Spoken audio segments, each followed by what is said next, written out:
Hello ladies and gentlemen, and welcome to another Is It Worth the Gold video. Today we are looking at the Kanonenjagdpanzer, the Tier 8 German premium tank destroyer, also known as the Kanonenjagdpanzer, the wannabe E25, the not E25, the fat E25. I mean, you can call it what you want, you kind of know what it is anyways. So, is this thing worth the gold? Do you actually need me to answer this question? I mean, it's a Kanonenjagdpanzer that costs 10,000 gold. I mean, seriously? Is that even a question, really? I mean, come on. Come on.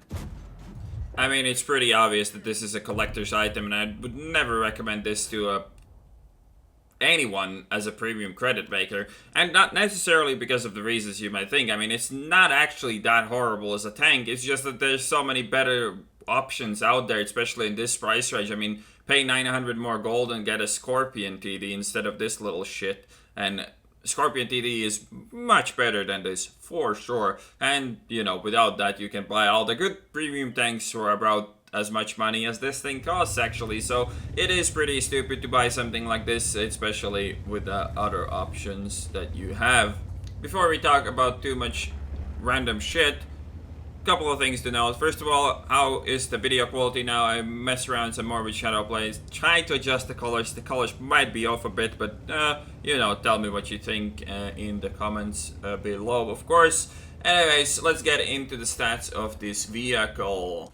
So, 1200 hit points, view range 360, top speed forward 70, backwards 20, power to weight 19.67, tank traverse 46 degrees, gun depression 8, elevation 15, gun traverse 35, if that would be actually relevant. When we come to the gun, you have 2285 base DPM, 240 damage per shot, 238 penetration, aiming time of 1.8 and accuracy of 0.32. So that might not sound too bad. I mean, you have a pretty nice rate of fire and pretty decent accuracy, pretty decent pen. But then again, if you compare that to the Scorpion TD, I mean, you get a better DPM with the Scorpion, you get a better pen with the Scorpion, you obviously get a better alpha, more than double the alpha actually. And yeah, the only downside to that is that you get slightly worse aiming time. It's actually just slightly. You saw the stats on the screen. The green bits are where the Kanonenpanzer was better, and obviously the red bits were where the Scorpion was better. So it's really, really, really hard to justify buying the Kanonenpanzer when you can buy the Scorpion. And realistically, you should just buy the Patriot for even less gold and pretty much get the best premium tank out there. But if you're looking for positives about this tank, so first of all, it has really nice shell velocity. I mean, it's over 1k for a standard AP. That is actually better than most AP in the game, so that is pretty nice. Actually, weirdly enough, the heat velocity on this is even better for some reason, but you know, that's a bit irrelevant, at least in my case. Anyways, moving on in this game, we have pretty much been shooting all day, every day, and trying to find targets, trying to spot our own targets all over the place. And now, you know, the love is the next in the food chain here, so we are going to go for him now.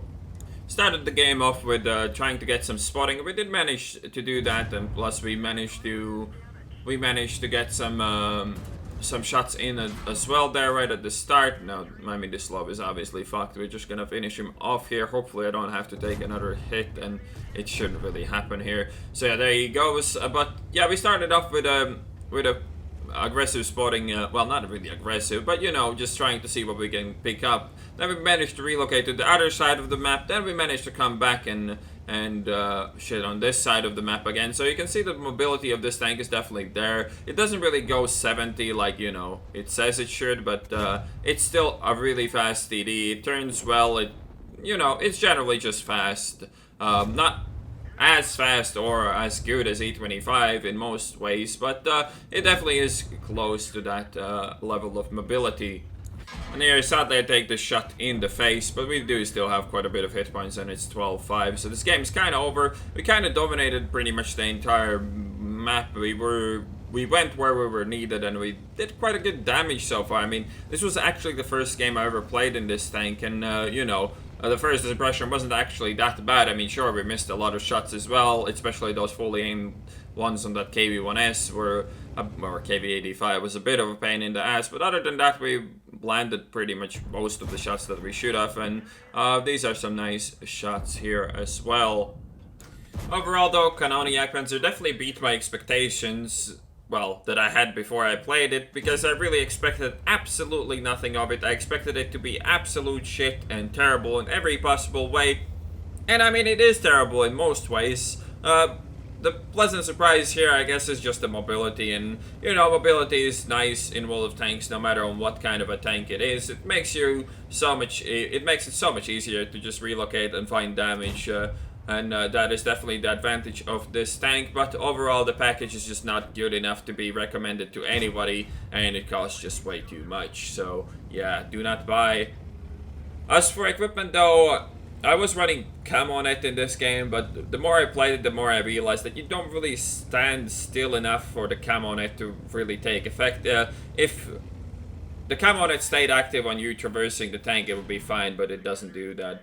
Also, I don't know, how did I get spotted, and why are they all pre-aimed at me? And why is the Cromwell shooting HE, and why do I have so many questions at the moment? But such is life, I guess. But yeah, I figured out that the camo net isn't really worth it, so I switched to rammer, binos, and vents setup, I believe. I don't know why everybody hates this tank so much. I mean, look at this guy. He has a billion things to choose from, but he chooses the Kanonenjagdpanzer. God damn it. Anyways, we pick up the kill, and this game is over. So, we picked up 4,152 experience with the double. Ace tanker, obviously high caliber. Ended up doing 4,334 damage. Fuck all spotting, somehow. I thought I would get some at least, but I guess the binos just, you know, prevent you from actively spotting things that you would be spotting otherwise. Ended up making 97,000 credits, which isn't actually that much for doing 4.3k damage.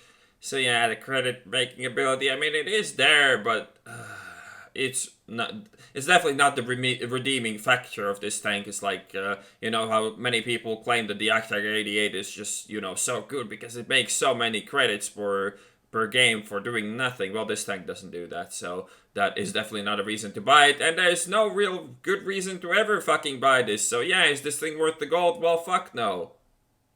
Hope you enjoyed this review, and I'll see you on the next one.